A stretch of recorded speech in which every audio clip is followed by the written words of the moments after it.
Hello, my name is Jerome Richardson. I'm with Bellevue University and Bellevue University's Share Your Story project. Bellevue University is one of the sponsors for the Nebraska Vietnam Veterans Memorial Foundation and the Nebraska Vietnam Veterans Memorial Park to be in Papillion, Nebraska. Today I'm here on the 11th of September at the Military Veteran Services Center with Jerry Blasig, and Jerry is a Vietnam Marine, and he has agreed to share his story with us.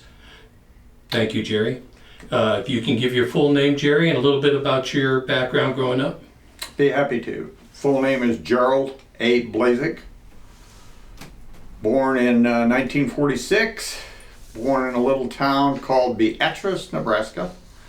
Lived there for my first 5 years of my life, and then moved to Columbus, Nebraska. Have 3 siblings, 2 of them older than me and 1 of them younger. After high school, I went to a small college in northern Nebraska, Wayne State. Went there for 2 years. Decided to go to the University of Nebraska after that. So I went there my 3rd year. As I was going through college, I really didn't know what the heck I wanted to do. So I up and left college. Decided to join the Marine Corps because I thought if I was going to go into the service, I would go into the toughest one there was. It certainly didn't please my parents. They were very unhappy with me, but I went anyway. Spent my training time in California, sunny California, San Diego. It was not exactly as I expected it to be. It certainly was not a retreat. They were tough, but as I understand it, they weren't near as tough as they have been in the past. I learned to keep my mouth shut. That finally got me through boot camp. My training in boot camp was a forward observer. Using a compass, maps, and my job was to go out with the infantry and to call in artillery at various spots or locations as deemed by the company I was with. Most of it, or almost all of it exclusively, was 155 howitzers. I can't say I enjoyed it, but it was one of those things that once I got started on it, I fell into line. I did the best I could. My first experience there was I was with a battalion that went into hot spots. We were off a ship. We went into, I still remember the first one was to a base camp just south of the DMZ. It was called Camp Carroll. We went into a landing zone, which was, I still remember the name of Margarita. Picked up by trucks, taken into Camp Carroll, and I didn't think that was so bad till we got to the camp, and tents were semi-buried in sand.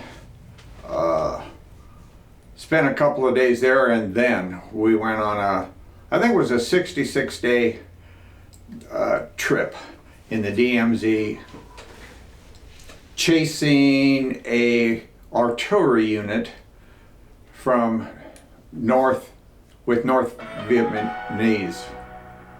Never did catch them. Could hear their trucks. They could grind gears. You'd hear it at night. We'd call in artillery. Didn't do a whole lot to them. But I learned an awful lot on that 66 days. Your clothes wear out after a while. You've got to be careful on what you drink. I ended up with something called the screaming shits, was how it was referred to. And when you have the screaming shits, you don't wear your pants. Somebody else carries your rifle, somebody else carries your backpack, and you wear a poncho. The reason it's called the screaming shits is when you think you have to go, you've already gone. The worst part about it was nobody had enough toilet paper. So you used leaves to try to clean yourself up as best you could, and were forced to march along with all the others and keep up with them. So that was an experience. After that, they took us back to ship, and it always amazes me, you come back to ship, and they have to do this, I understand that, but you check in your gun, they lock it up. Nobody on that ship walks around with a gun or ammunition or anything. And it's for a very good reason, because some people do go out of their minds. And I never could have been a sailor, though, because they gave us these damn bunks that in about an 8 or 9 foot space you had 4 of them. So if you got into your rack at night on ship, you can't turn over. The person above you comes down so low you can't move. So if you're a restless sleeper, you don't get much sleep. So after being on ship for a few days and recuperating, they would brief us and tell us we were going out the next day, and they'd always put us on a helicopter or helicopters, take us off the ship and fly us into a zone. Well, the night before, I would receive a map, and on that map was a section of the area we were going into. And I always tried to get a hold of somebody on ship to get some of that plastic to put over the top of it to protect it from the rain, because it always rained every day over there. And you could mark it up and erase it if you needed to. So we'd go into different hot areas, or supposedly hot areas. Some were hotter than others. And the thing that always amazed me, you had to ask permission before you could fire your rifle. They didn't want you firing your rifle even if you see one of them Vietnamese. We'd walk the trails to wherever we were going. We'd go through villages. We'd see these little kids, and these little kids would come up and they'd want candy. Nicey. They were the same ones that went out at night and tried to kill you. I remember getting some sake one night we found. The only thing we had to mix it with was Kool-Aid. It was terrible. Absolutely terrible. But as we went into these spots, we were expected to know what to do. And there were times where things didn't go our way. I remember one in particular where we were camped out on the south side of a hill, and they told us to go ahead and dig in. So we all dug our little bunkers, and thinking that whoever asked us to do this was out of their mind, because it was hot and nasty and nobody wanted to dig, even though it wasn't that hard digging. But that night we took mortar shells. I would venture a guess that we lost that day probably 10 to 15 of our soldiers. Most of them were young. What amazed me, I was 21 or 22 before I went into the service, and almost everybody was younger than me. But to hear the screaming of a dying person you just don't forget it. That was probably about the worst time that I had over there. I went back to the ship and we went out on other patrols, and I would call in a lot of artillery. I have no idea of what damage I did or didn't do. If you happen to kill a Vietnamese man, woman, or child, enemy or innocent bystander, if there is such a thing over there, they drag them away and you wouldn't find them. So you'd never know. So to this day, I say I didn't get anybody killed, and I didn't kill anybody. That was not my intention.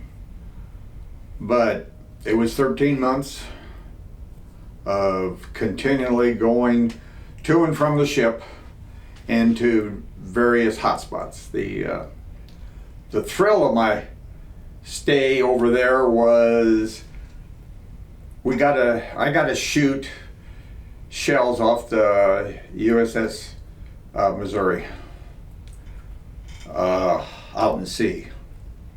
Man, them some big booms. I don't know that we were really shooting at an enemy or trying to do anything, or it was just all for show. But it was fun. They really exploded. That I enjoyed.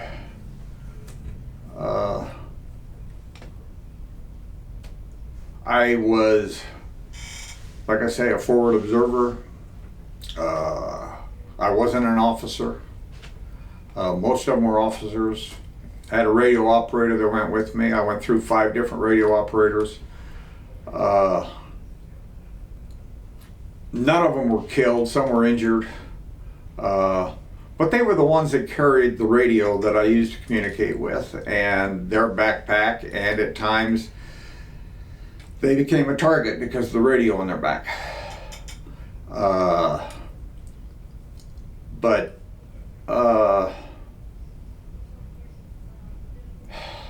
can't think of much else, Richard. How about let's go through a couple things that you mentioned. In basic training, because of the wartime conditions, and you said that yours might have been lighter than maybe some of the Marines beforehand.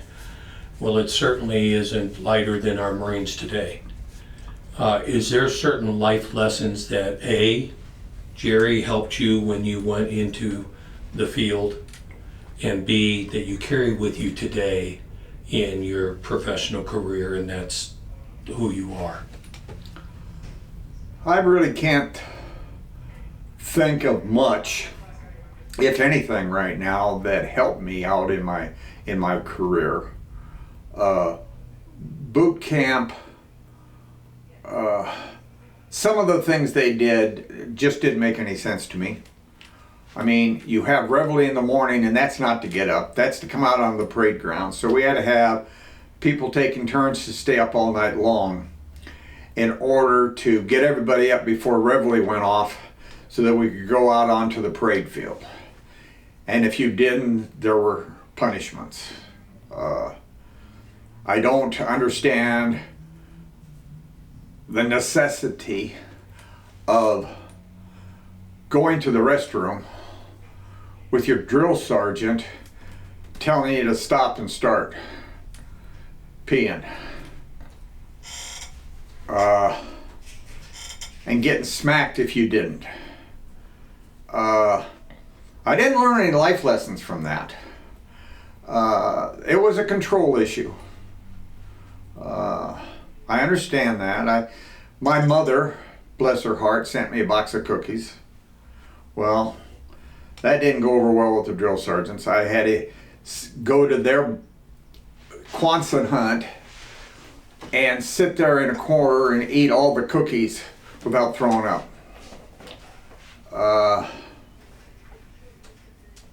The drill instructors were tough.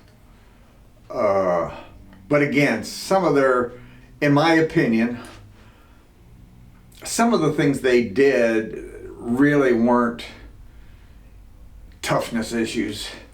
They were psychological issues. I mean, the way they built you up physically was to tear you down completely.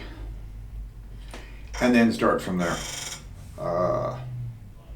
And they were the almighty at boot camp. You did everything according to them. And they refreshed every 2 or 3 days. So a new drill instructor would come in at you, so they would be fresh. So you wouldn't have the time to even build that bond a little bit. Oh no! You try building a bond with a drill the personalities where you can kind of pick it up. My nickname in basic training was College Boy, because I had 3 years of college. They had nicknames for everybody, just instead of calling you your real name. The only out we had, Sunday morning church. We could go to church, and for a half an hour, 45 minutes, you had peace and quiet. I remember going to get a pair of glasses. And I'm going home, man, good. The little time off. Well, as I sat in the chair, and you know how they flick, is this better or is that better? Sometimes kind of hard to tell. Well, after a couple of times of me saying, I think this was better, that was better, I don't want to call him gentleman, the doctor, I guess, grabbed me by the throat and picked me up out of the chair and told me to answer the goddamn question. So I didn't hesitate anymore. I just answered the question right or wrong. But yeah, some of them went a little overboard. I had one, things are slowly coming back. We were dressed in our tactical gear, helmets, fatigues, and back at the time we didn't have M16s yet. We had them when we went to Nam, but we didn't have them to train. We had the M1. And I don't remember what the heck I did, but I pissed off a drill instructor, and he took the M1 and broke the stock over my head.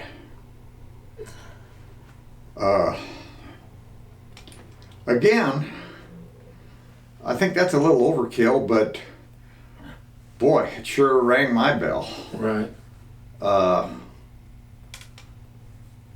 But what year would this have been? 67, 68.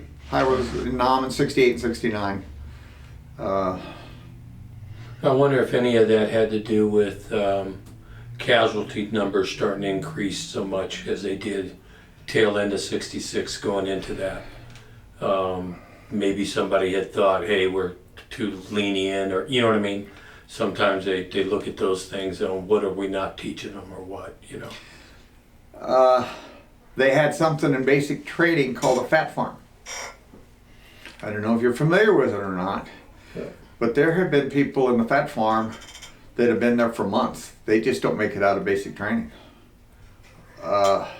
They just keep bumping them. And when you went in the mess hall to eat, you ate by the numbers. You always looked straight ahead. The person across from you, you didn't look at your plate. There was a certain way you had to eat. Total mental control is what they were after. And you know, I understand it to some degree. They want you, when you're out on the battlefield, to not think, but respond to their directions, and not hesitate.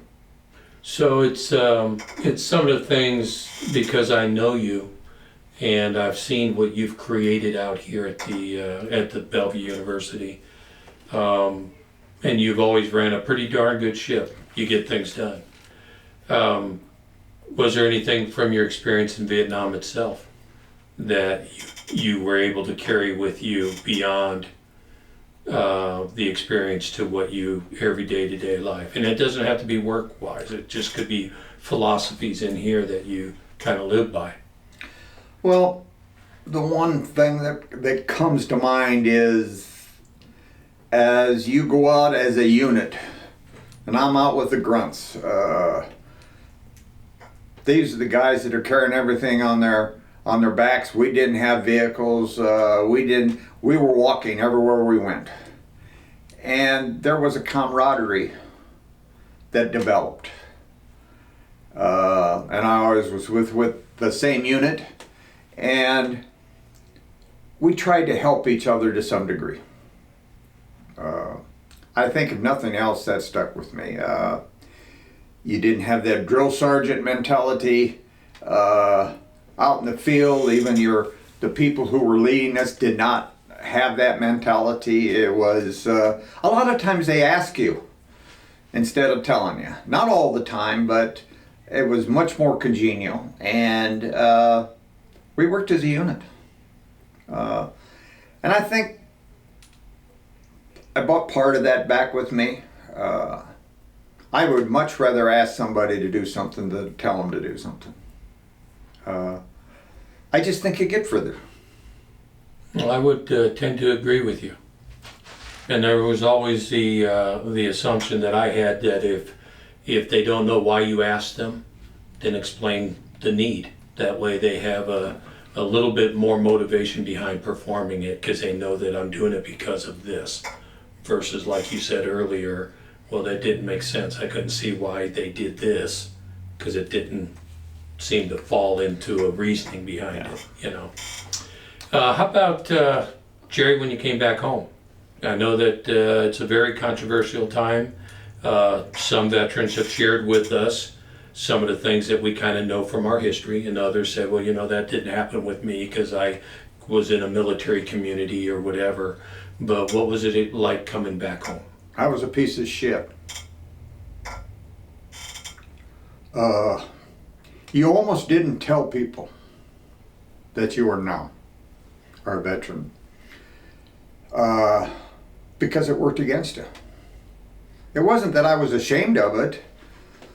It was, I certainly didn't tell anybody about it because I shouldn't say nobody, very few people thought anything about it. I wear my hat now and I get thank yous. And it's helpful because we didn't have when we came back. Absolutely. It's one of the reasons this is such an important project because it is a welcome home. The one other thing I did forget, the best time I had in Nam is when I went on my 6-day R&R to Thailand. When I was free of all this, I didn't have to wear a uniform and I could drink all the beer I wanted and carouse or whatever I wanted to do for 6 days before I had to come back. So I got to visit another country. I'd call it a cultural experience. What was different about Thailand as far as the culture itself that you noticed different from maybe what you were seeing in Vietnam? I know they're very similar, but... No, my time in Nam was in the bush on the ship. I was never in any towns whatsoever, so I really can't tell you that. I mean, heck, when I got to R&R in Thailand, I mean, I hired a taxi driver to drive me around 24/7. I mean, he did stupid things sometimes, but it was nice. So here's a question for you, and All right. yours might be a little different because of how you're the first Marine and service member that literally were operating off the ship and then into the country and then off the ship and into the country. So script is different for everybody when they were there, and a lot of people turn down the majority of their pay. That seems to be a norm because what are you gonna spend it on? But your military script, do you remember anything particular that you might have bought in Thailand or used in country or on the ship at the little shop-ed type thing on ship? No, I left all my money on the books. I drew out I don't know how much of it when I went on R&R. I bought a brand new suit, and then I had to talk to taxi cab driver into canceling it for me because I was running out of money. But you know, that's the only time I spent any money. When you talk about money, I remember when we were in boot camp. They brought us all to attention and asked everybody who wanted to buy, what do you call them? Savings bonds? Savings bonds. They brought us all to attention and they said, anybody who wants to buy savings bond, take a step forward. And they then gave us the command to go forward, and we all stepped forward, so we all bought savings bonds. But I never did see my savings bonds. Somebody took them. They lost my pay records supposedly, and when they put my pay records back together, I had no bonds on it.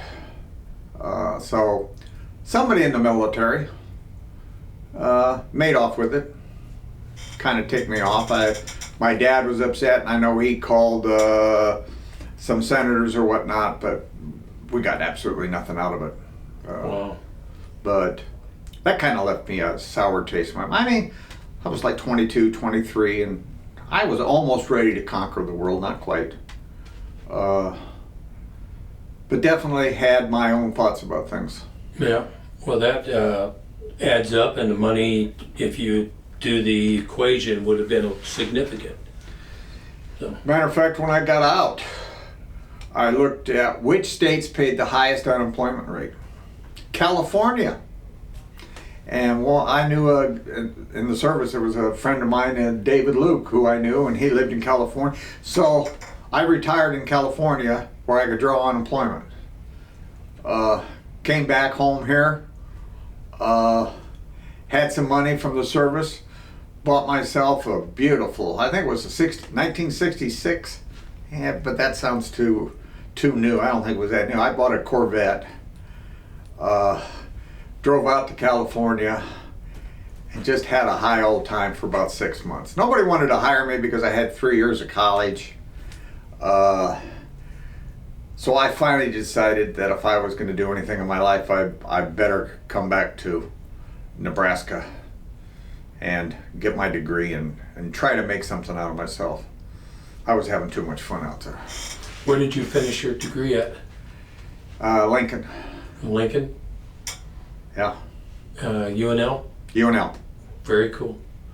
And then, as a side note, can you describe, if you would, for a lot of the listeners, Bellevue University, because of your significance in the years of service, what was it like working with and knowing Bill Brooks and some of the, I know there was another Marine that was here, they named the pond after him, and then there was you.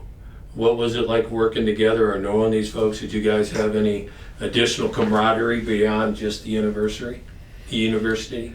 Not really, but Bill Brooks was a unique individual. He had a car wash.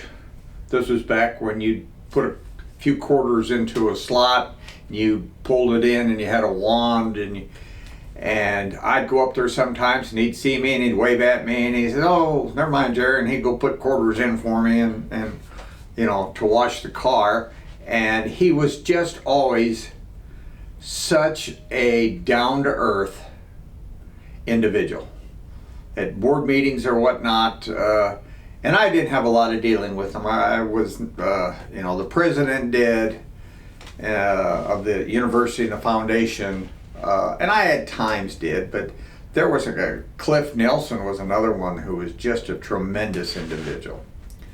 And then he passed away a number of years ago, and his son was on the board for a number of years.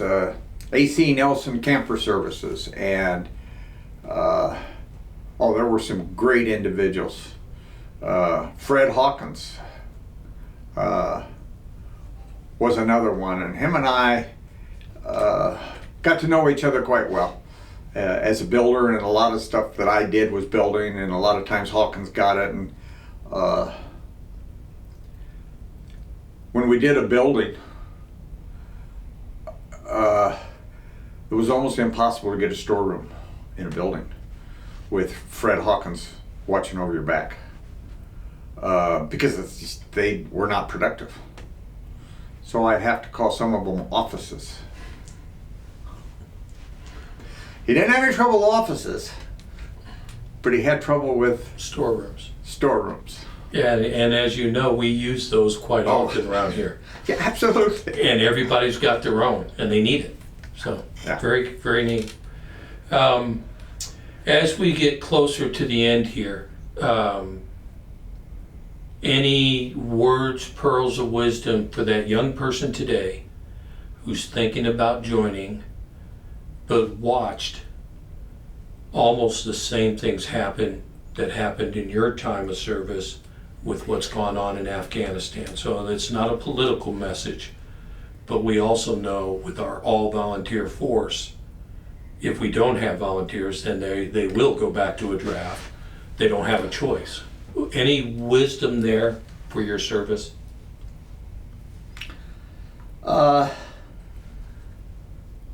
My biggest thought is life is short. If you go through times of which may be heartaches or unpleasantness or things you're really not prepared to do, it's a hell of a lot easier to do it with a smile on your face and to work your damnedest to get it done right than it is to trying to get out of everything. Be a positive person, don't be a negative person. Time will go past faster. You'll be out of it and it'll be over with. But don't shy away, and don't shy away from doing your duty. Because if you don't do it, you got to find somebody else to do it. I have never once thought or felt that I wish I hadn't gone into the service. Never crossed my mind. I went into it with my eyes open. They opened them up a little wider. But you get through it. You get through it. It's just like life. It's a lot more enjoyable when it's positive. I agree entirely. With that being said, I'd like to, with all sincerity, welcome you home and thank you. Thank you. I'm doing what I'm doing because of my parents and those that were that age that served, and I was in high school, so I picked up from them some of the frustrations of the time. So thank you very much. Thank you.